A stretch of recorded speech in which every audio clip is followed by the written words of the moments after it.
So, hi everyone. For those na mahilig po okay? So, as you can see guys, this is the eggshells, no? Pinatuyo po natin siya. And then, natuyo na siya. So guys, isipin nyo, inipon ko po yung mga eggshells na yan. So, siguro for 1 week yan. So, bakit ba ganito ang ginawa ko? Kasi ganito yung gagawin natin sa mga eggshells. Atin po yung i-dodorobin po natin siya guys na pinaka hanggang sa magiging pinong-pino siya. Pero hindi naman siya kailangan guys na pinong-pino. Ang mahalaga lang ang mababasa. Bakit ba? Ano ba ang benefit ng eggshell para sa cactus natin? So, ang benefit po kasi ng eggshells po for the cactus is meron po siyang calcium carbonate, no? Calcium carbonate.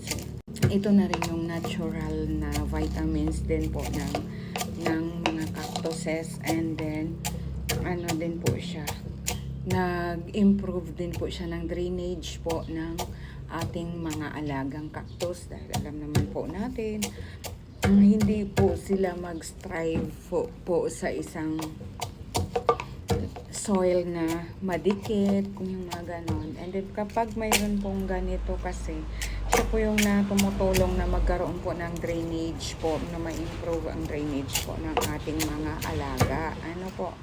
So, yan po. I-break lang po natin siya. No, dudurugin lang natin siya, no, hanggang sa aray ko, oh my gosh, nasayang.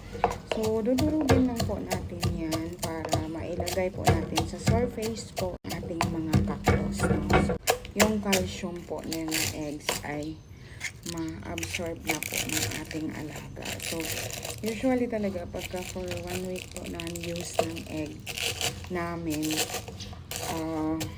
mapupuno na talaga ito siya.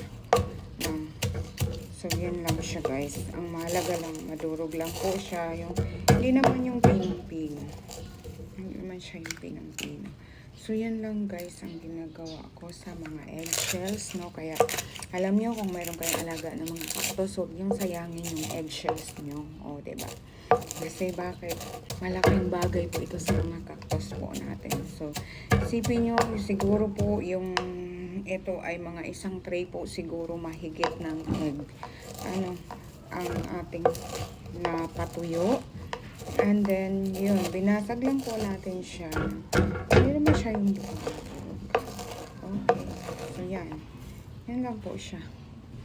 Yung ganito lang. Kasi nga, para ating sa paligid ng mga alaga natin. So, yun guys, ay ready na to na ilagay, ha. Okay, papakita ko sa inyo. Dadalhin ko siya sa